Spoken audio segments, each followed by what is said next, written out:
Hi everyone, this is Caroline Speaks, the State of Our World on Saturday, October 9th, 2021. So what is it?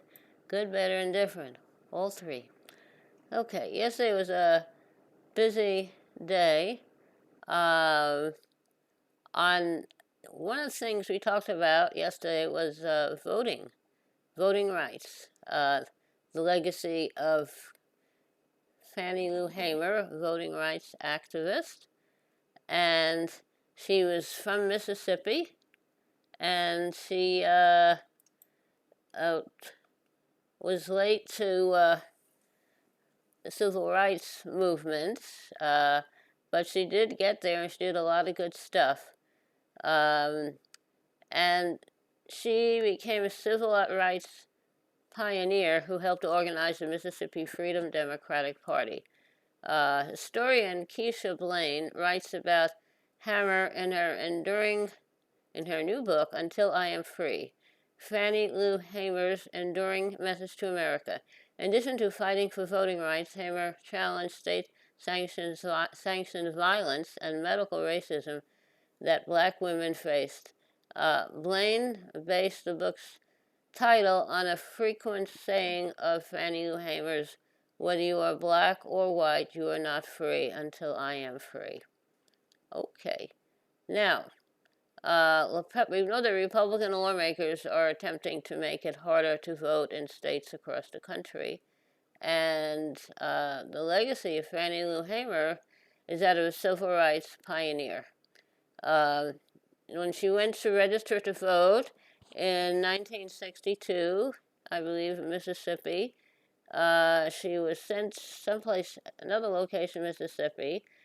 She was arrested, and then two Mississippi state police members, or at least one, they beat her up, and she's in a cell. And then they found a black prisoner who agreed to beat her up. So anyway, this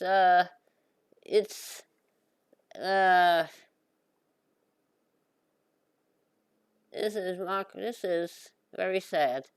19 states have enacted 33 laws to make it harder for people to vote. People for the American Way and 4 others were arrested outside the White House. They were calling on the Senate to remove the filibuster as an obstacle in passing voting rights. Now, if you remove the filibuster, then you don't need, you can just have a majority vote, and the Democrats have 50, plus the Vice President, Kamala Harris, has 51. But Democrats are reluctant to remove the filibuster, which allow them to pass things much more easily, or just to pass things. What if there's something that they don't want passed and the Republicans use it as a way to block what they want to pass? Okay. Now, Fannie Lou Hamer was the daughter of Mississippi sharecroppers, and she volunteered to attempt to register voters in 1962. She's already 45 years old. She was a mother. She lost her job and continuously risked her life over her civil rights activism. Despite this and brutal beating, Fannie Lou Hamer helped organize the Mississippi Freedom Democratic Party to challenge the white domination of the Mississippi Democratic Party. In 1964, the party challenged the all-white Mississippi delegation at the Democratic National Convention, with Fannie Lou Hamer as the leader. Her voice, along with others, led to an integrated Mississippi delegation in 1968. And she was, the Democratic National Convention was August 31st, 1962, and she was very instrumental in getting an integrated Mississippi delegation. They traveled to the courthouse to try to register to vote, and then as first-class citizens. She and a delegation of about 18 others. They were met in Indianola by policemen, highway patrolmen, and then they only allowed 2 of us in to take a literacy test at the time. After we had taken this test and started back to Ruleville, we were held up by the city police and the state highway patrolmen and carried back to Indianola, where the bus driver was charged that day with driving a bus the wrong color. After we paid the fine among us, we continued on to Ruleville, and Reverend Jeff Sunny carried me 4 miles in the rural area where I had worked as a timekeeper and sharecropper for 18 years. I was met there by my children. They told me the plantation owner was angry because I had gone down, tried to register. After they told me, my husband came and said the plantation owner was raising Cain because I had tried to register. And before he quit talking, the plantation owner came and said, Fannie Lou, do you know, did Pap tell you what I said? And she said, yes. I mean that if you don't go down and withdraw your registration, you'll have to leave. Then if you go down and withdraw, then you still might have to go because we are not ready for that in Mississippi. And she addressed him and told him, I didn't try to register for you, I tried to register for myself. I had to leave that same night. On September 10th, 1962, 16 bullets were fired into the home of Mr. and Mrs. Robert Tucker. For me, that same night, 2 girls were shot from Mississippi. Also, Joe McDonald's house was shot in. If the Freedom Democratic Party is not unseated now, I question America. Is this America, the land of the free and the home of the brave? We have to sleep with our telephones off and the hook of the hook because our lives will be threatened daily because we want to live as decent human beings. And this is in Mississippi in 1962. Well, that's kind of the history. They had a freedom march to register voters. They had a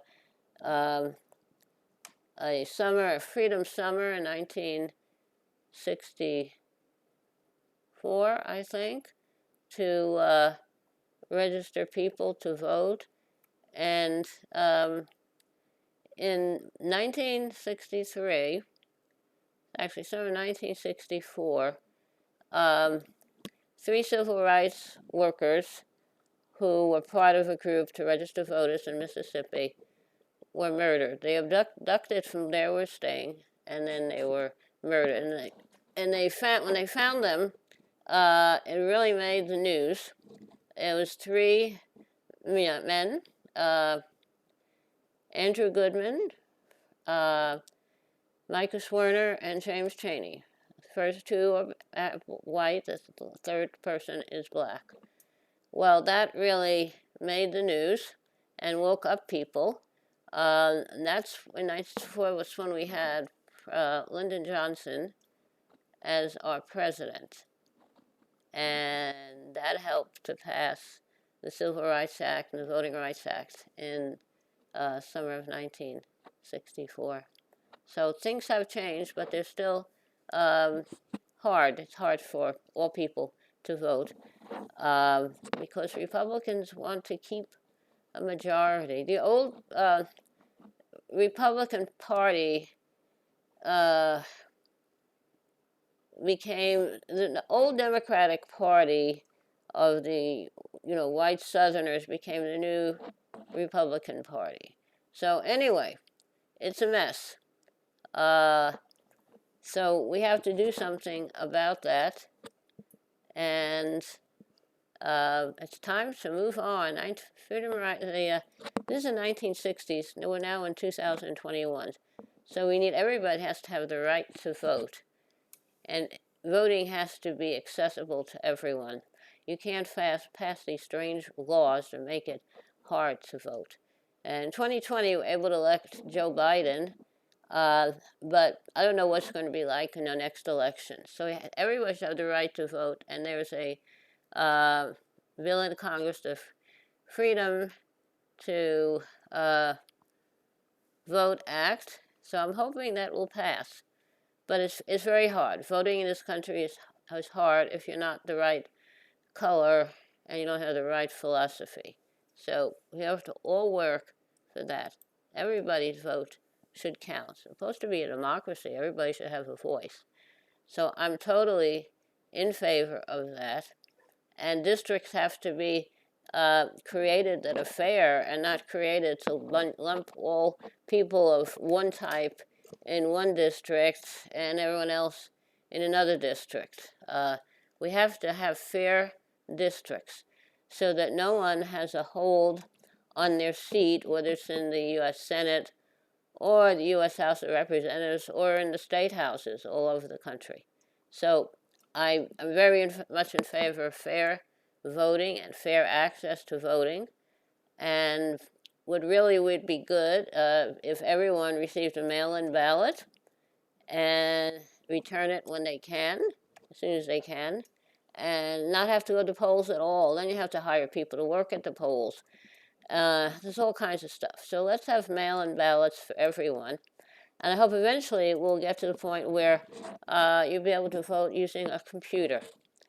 So anyway, that's the story for today, Saturday, October 9th, 2021. So how about a little music, okay? All right, let's give it a try.